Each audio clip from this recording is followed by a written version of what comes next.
rhythmic verse full of expression and style, all in an evening at the West Hollywood City Council chambers. I'm Eddie Robinson, and this is WeHoTV News. April is National Poetry Month, and the city of West Hollywood recently celebrated at the West Hollywood City Council chambers with a conversation between the authors of 2 new poetry collections, inaugural poet for Barack Obama, Richard Blanco's How to Love a Country, and former West Hollywood City Poet Laureate Kim Dower's Sunbathing on Tyrone Power's Grave. These poems were written over a 3-year period of time, and I found a note in a notebook that I had written years ago that said sunbathing on Tyrone Power's grave, because I used to do that when I first moved here from New York. And I thought that is a great title for a book of poems.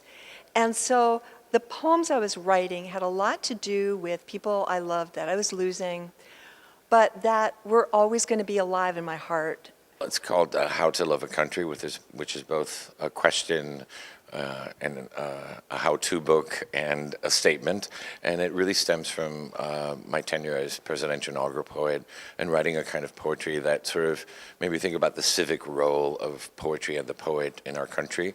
So a lot of poems that deal with very contemporary and also historical socio-political issues in our country that have always sort of been part of the story we're still trying to work out in our democracy.